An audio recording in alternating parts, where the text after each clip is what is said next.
advogada Lúcia Marques, sou advogada internacional atuando no Brasil e em Portugal e vou falar para vocês um pouquinho da manifestação de interesse.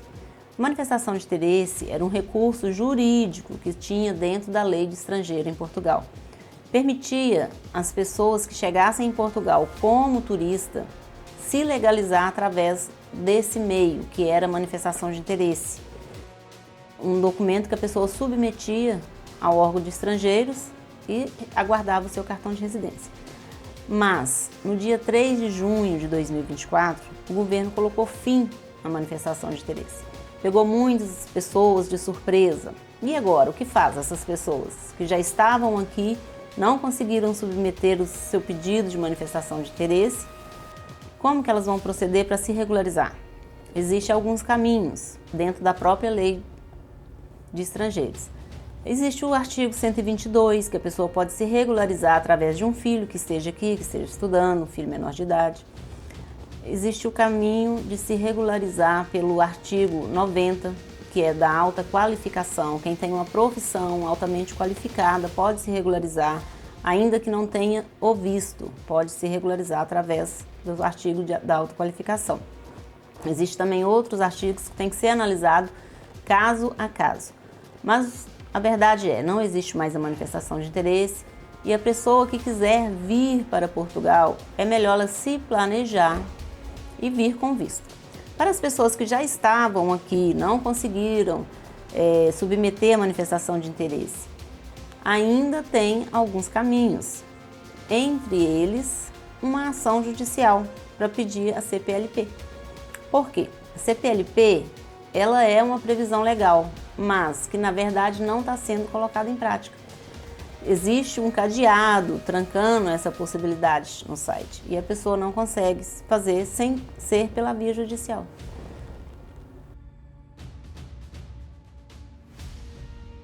Quando o governo colocou fim à manifestação de interesse, meu telefone bugou de tantas mensagens que as pessoas entenderam que não poderiam mais se legalizar. Mas não é assim. Todas as pessoas que conseguiram submeter a manifestação de interesse até meia-noite do dia 3 de junho de 2024 vão ser consideradas aptas para pegar o cartão de residência. Vai chegar o dia que a AIMA vai agendar a entrevista, a pessoa vai comparecer na entrevista, vai fazer as digitais, vai fazer a foto e vai aguardar o cartão chegar em casa. O fim da manifestação foi benéfico ou não para os imigrantes? Para os imigrantes foi ruim. Por quê? Foi um recurso a menos para o imigrante se regularizar em Portugal.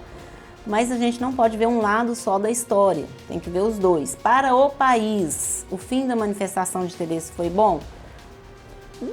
Independente de bom ou ruim, foi preciso. Por quê? Porque Portugal está superlotado e não está conseguindo dar vazão a todas as necessidades das pessoas que estão em Portugal. Tem pessoas em Portugal desde 2019 que ainda não tiveram a sua manifestação de interesse atendida, o seu pedido de manifestação de interesse atendido. Então, para isso, existe as opções de entrar com uma ação contra a AIMA, para a AIMA marcar a entrevista e atender essas pessoas. Então é uma demanda muito grande que, no momento, os órgãos públicos de Portugal não estavam conseguindo atender. Então foi um freio que o governo puxou para poder dar vazão aos processos que já existem e depois ver outros caminhos. Então, com o fim da manifestação de interesse, o meio mais fácil, mais rápido, que as pessoas ainda não compreenderam que é rápido, é fazer o pedido do visto. Porque tem uma ideia de que esse visto é muito complicado como o visto americano. E na verdade não é assim, é um visto muito simplificado. Inclusive existe a lei que simplificou a possibilidade das pessoas pedirem o visto. As pessoas que são residentes dos 9 países que falam o idioma português, chama-se, né, CPLP, Comunidade dos Países que Falam o Idioma Português.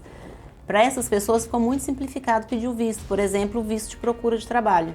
É um visto muito simples, muito rápido. Em 90 dias você está com seu visto aprovado e pode vir sem nenhum problema, chegar em Portugal, se estabelecer, arrumar seu emprego e comparecer na entrevista e pegar seu cartão de residência. Então, gente, Portugal não é para amadores. existe um contexto histórico onde as coisas vão acontecendo com maior ou menor grau de dificuldade. Então, o NIS, que é para nós brasileiros o número do nosso PIS, é o número do documento que você faz as contribuições para a sua previdência social. Aqui em Portugal sempre teve facilidade de tirar o NIS, o NIF, que corresponde ao CPF, o NIF corresponde ao CPF e o NIS corresponde ao número de segurança social, que é o nosso PIS. Atualmente, depois do fim da manifestação de interesse, não está fácil tirar o NIS. Então, assim, uma burocracia que a gente não compreende. Nós, advogados, a gente não compreende de onde vem essa burocracia. Porque se o NIS é um número que vai te dar a oportunidade de contribuir para a segurança social, por que dificultar esse documento? As pessoas já estão aqui. Então, se tem que barrar alguém, tem que barrar a entrada. Não é depois que entrou aqui, que já está trabalhando, que já está na ilegalidade, tem que demorar a fazer um número de segurança social, aí você deixa de contribuir, a sua vida fica pior e a do Estado também fica muitas pessoas aí, se elas não conseguem trabalhar, isso fica horrível, tanto para o Estado quanto para as pessoas, e vai trazendo uma outra série de outros problemas. Mas o que me assusta é que os órgãos de seus empregados, eles criam as normas, umas normas que não estão na lei, porque a lei diz quem pode fazer o NIS e quem não pode. E os órgãos simplesmente criam outras normas internas para dificultar isso, e não está certo. Então, eu, como advogada que conheço as leis, eu já tenho ações em tribunal para que os órgãos sejam obrigados a fazer o NIS. Uma coisa que é um documento simples, mas que agora eu estou tendo que recorrer ao tribunal para fazer o NIS.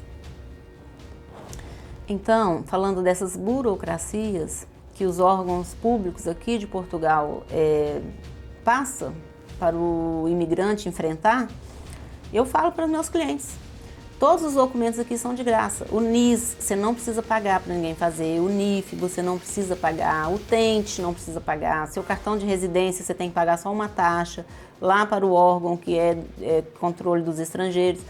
Mas a pessoa chega e não consegue desenrolar um documento. Tem que recorrer a um advogado. E muitas das vezes não é de surpreender que nem o advogado consegue de primeira resolver alguma coisa. Então, nós aqui em Portugal enfrentamos umas barreiras que são inacreditáveis. Vou dar um exemplo para vocês. Para você ter um contrato de trabalho, você precisa do NIS. Para você fazer o NIS, eles exigem que você tenha um contrato de trabalho. Então, fica como o cachorro correndo atrás do rabo. E aí o imigrante vai, se já tem um serviço, deixa de ir no serviço para ir na Segurança Social fazer o NIS.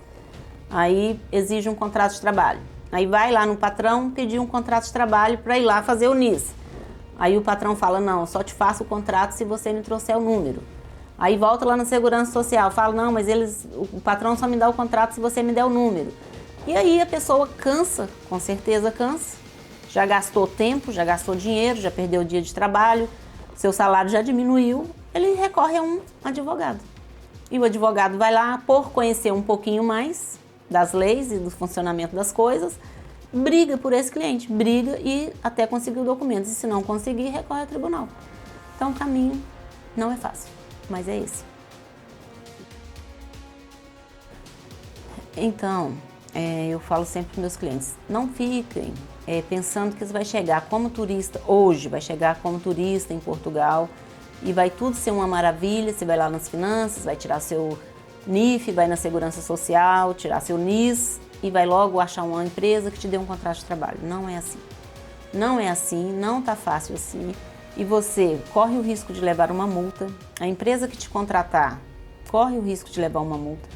A multa é até 2.000 euros por pessoa e até 90.000 euros para a empresa. São coisas que não compensa arriscar. Vale muito mais a pena você se dedicar um tempinho a mais, espichar um pouco mais o tempo da sua viagem, fazer um visto, tem visto para muitas categorias. Tem visto para estudante, tem visto para residente, tem visto para aposentado, tem visto para empreendedor, tem visto para quem quer procurar trabalho. E tem visto para quem já tem um contrato de trabalho aqui.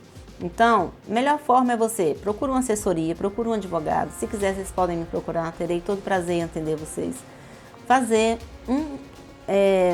uma análise da sua situação, ver em qual visto você se encaixa e trazer você para Portugal com uma história melhor, um final melhor. Você vai chegar, vai fazer seus documentos, vai ter o seu cartão de residência, poder reagrupar sua família. Filhos, esposa que estiver no Brasil podem vir reagrupados, chegar com documento. Então a sua história será diferente de muitas outras. Inclusive, você que chegar hoje com um visto em Portugal, talvez você vai alcançar seu cartão de residência e ainda vai ter gente aqui, que já está aqui, que veio como turista lá em 2020, que vai estar esperando ainda um cartão de residência. Então olha só a diferença da situação de um e de outro. Então, vale muito a pena vir com o visto. E para quem já está aqui em Portugal, que não conseguiu se resolver ainda, por exemplo, esses que eu estou falando, que desde 2020, 2021, 2022, 2023, ainda não pegaram o seu cartão de residência, tem a opção de acelerar a sua manifestação de interesse através de uma ação judicial.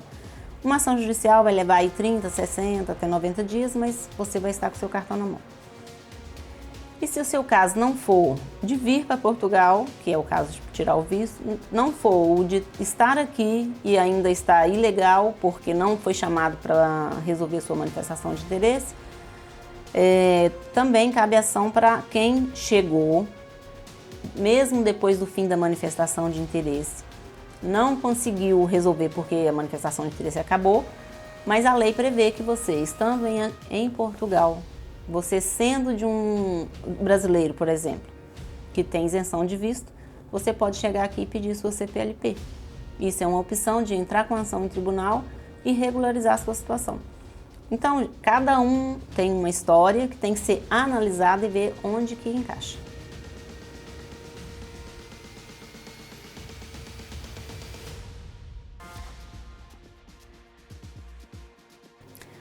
Contratar um advogado não é um custo, é um investimento que você vai fazer para poder usufruir dos direitos que você já tem. Então, se você se encontra em Portugal indocumentado, por qualquer razão que for, pode me procurar, vou deixar meu contato aqui, telefone, e-mail, e com certeza vai ter uma saída para você. Em pouco tempo você estará com sua residência em mãos.